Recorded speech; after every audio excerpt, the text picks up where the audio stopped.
আসসালামু আলাইকুম। ঈদ মোবারক। আবার সকালে একবার দিয়েছি, আবার ঈদ মোবারক। তো আমরা প্রতিবারের মতো আপনি জানেন যে ফ্যাসিস্ট আওয়ামী লীগ সরকার ক্ষমতায় আসার পর থেকে দেশনেত্রী বেগম খালেদা জিয়াকে যখন থেকে আটক করে রেখেছিল এবং যখন তিনি বাসায় ফিরেছেন হাসপাতাল থেকে, কারাগার থেকে হাসপাতাল, থেকে কারাগার, বাসায় যখন ফিরেছেন, গৃহবন্দী থেকেছেন, তখন আমরা তার সঙ্গে ঠিক সেইভাবে দেখা করতে পারিনি।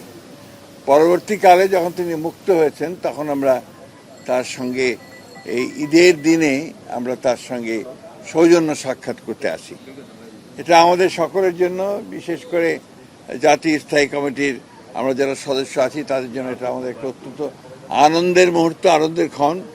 কারণ আমাদের নেত্রী, যাকে কেন্দ্র করে আমরা দীর্ঘকাল রাজনীতি করেছি এবং অনেক সফলতা অর্জন করেছে বিএনপি তার নেতৃত্বে, যিনি বাংলাদেশের রাজনীতিতে গুণগত পরিবর্তন এনেছেন, সেই নেত্রীর সঙ্গে যখন আমরা কথা বলি আমাদের স্বাভাবিকভাবেই আমরা নতুনভাবে অনুপ্রাণিত বোধ করি এবং গণতন্ত্রের প্রতি তার যে অবিচল আস্থা, সেই আস্থা তিনি সবসময় প্রকাশ করেন এবং তার প্রতিটি কথার মধ্যে আমরা সেই বিষয়টা দেখতে পাই যে গণতন্ত্রের প্রতি তার যে আস্থা, তার যে অনুরাগ, এবং তিনি যে বিশ্বাস করেন যে গণতান্ত্রিক ব্যবস্থা ছাড়া কোনো ব্যবস্থাই ঠিক সেইভাবে আপনার রাষ্ট্রের উপকার করতে পারে না।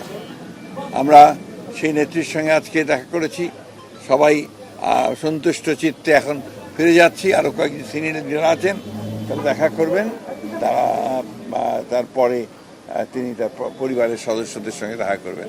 আপনাদের সকলকে অশেষ ধন্যবাদ। আর এইটুকু জানাতে চাই যে তিনি সুস্থ আছেন, ভালো আছেন, আগের চেয়ে ইনশাআল্লাহ ভালো আছেন এবং তিনি আপনাদের সকলকে ঈদের শুভেচ্ছা জানিয়েছেন, ঈদ মোবারক জানিয়েছেন, দেশবাসীকে ঈদ মোবারক জানিয়েছেন এবং সকলকে প্রতি, বিশেষ করে দেশবাসীর প্রতি তিনি তার শুভেচ্ছা জানিয়েছেন আর সকলকে তার জন্য, দেশের জন্য দোয়া করতে বলেছেন।